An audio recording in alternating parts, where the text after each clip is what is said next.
देखो भाई, बहुत सारे लोगों का क्वेश्चन आ रहा था कि ओबीसी का जो क्रूशियल डेट के बाद का है उनका क्या कर रहे हैं वो, ठीक है। और कुछ इशू आ रहा था कि जिनका ईडब्ल्यूएस का है 22-23 का है, और 23-24 वाला जो चक्कर है।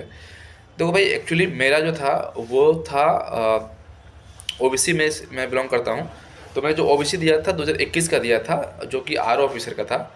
लेकिन वहाँ पर जो है इनकम टैक्स डिपार्टमेंट में जो चंडीगढ़ के लोग थे जो वहाँ पर आए थे डीबी के लिए, उन्हें बहुत सारे लोग, जैसे कि मेरे साथ ही ऐसे लोग मिल गए। दो बंदे मुझे ऐसे मिले जिनका जो ओबीसी था वो क्रूशियल डेट के बाद का था, ठीक है। तो वहाँ पर जो कमीशन थी उन्होंने उन बंदों को रिजेक्ट नहीं किया, ठीक है। उनको टाइम दिया है कि उनको बोला गया है कि आप वापस जाइए, और जाने के बाद कोर्ट से एक एफिडेविट कीजिएगा और डीएम से आप बात करके डीएम से अप्रूवल लीजिएगा कि आप जो है क्रूशियल डेट के पहले भी ओबीसी कैटेगरी से एनसीएल से बिलोंग करते थे।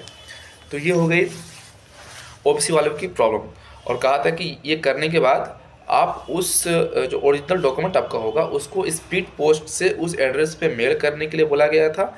और साथ ही उसको मेल कर ईमेल आईडी के थ्रू उनको मेल भी करना था, स्पीड पोस्ट भी करना था और मेल भी करना था। तो ये ओबीसी की बात थी। ईडब्ल्यूएस का कोई बंदा मुझे ऐसा वहाँ पे दिखा नहीं जो ईडब्ल्यूएस अप्लाई कर रहा था। लेकिन जैसा कि वहाँ पे माहौल था, मैं जल्दी एक वीडियो शेयर करूँगा कि पूरा प्रोसेस डॉक्यूमेंट वेरिफिकेशन का कैसे होता है, क्या क्या स्टेप्स मैंने फॉलो किए थे और क्या क्या हुआ था। तो ईडब्ल्यूएस का अगर आपके पास नहीं है क्रूशियल डेट के पहले का, तो भी आप डीबी में जाइए। जाने के बाद वहाँ पर कमीशन जो है वो बहुत सपोर्टिव होते हैं। ये एसएससी जो डॉक्यूमेंट वेरिफिकेशन नहीं करवा रही है, ये डायरेक्ट डिपार्टमेंट करवा रहा है। तो डिपार्टमेंट नहीं चाहता है कि हमारा जो आप एक स्टाफ आ चुका है उसको हम किसी तरह से रिजेक्ट करें। तो मैं आपको सजेशन यही दूंगा कि go for the DV. DV मुझे भी पहले बहुत डर लग रही थी, मैं भी बहुत परेशान हो रहा था कि बहुत सारे डाउट्स मुझे भी थे।